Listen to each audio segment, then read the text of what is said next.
Nous vous en parlions hier, nouvelle étape dans l'interminable parcours judiciaire des victimes du crash d'Erm Aurea. Presque 15 ans après le drame qui a provoqué la mort de 20 personnes, la Cour de cassation reconnaît la culpabilité des personnes jugées en appel, mais estime que les peines ne sont pas suffisamment motivées.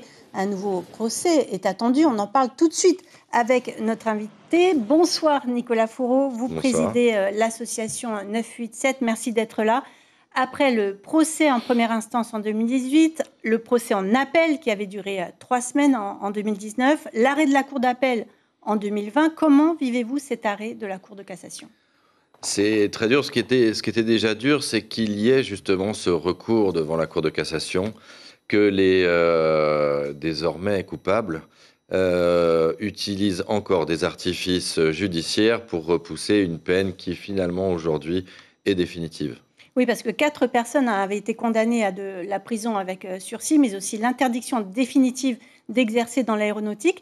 Leur culpabilité, vous venez de le dire, ne fait plus de doute. La culpabilité d'Erm Aurea non plus. Ça, c'est acquis. C'est un soulagement, j'imagine. C'est un vrai soulagement parce que ces coupables avaient motivé devant la Cour de cassation l'insuffisance d'éléments dans le dossier pour prouver leur culpabilité. Or, dans l'arrêt de la Cour de cassation, il y a des mots très durs de la Chambre haute, enfin de la Cour de cassation, qui est très très accusatrice finalement sur leur culpabilité. Donc il n'y a plus aucun doute de ce point de vue-là.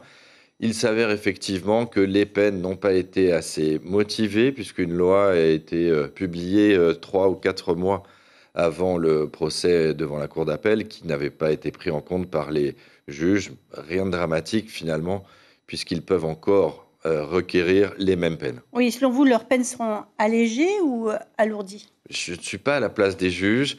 Si on retient les motivations de la Cour de cassation, c'est qu'ils sont extrêmement coupables. Parce qu'il y a une loi qui désengage finalement les dirigeants d'entreprise, c'est la loi Fauchon. Aujourd'hui, elle n'a pas du tout été appliquée pour ces cadres, donc ils sont extrêmement coupables. Donc il n'y a pas de raison, à mes yeux en tout cas, que les peines soient allégées. L'aspect positif, c'est qu'au final, ce débat permettra de mettre en lumière toutes les failles et d'améliorer finalement la sécurité aérienne dans son ensemble. Il y a certains dirigeants qui continuent à exercer, c'est gênant. Aujourd'hui, à partir du moment où il sera définitif, cette décision sera définitive, eh bien, ce sera la fin de leur carrière dans l'aéronautique, parce que dans un paysage qui est un peu mouvant. Vous voulez dire, parmi ces cadres qui ont été condamnés, il y en a qui continuent qui sont toujours salariés d'Air Tahiti, effectivement, il n'y a plus Air Morea, mais qui exercent toujours chez Air Tahiti et Air Archipel.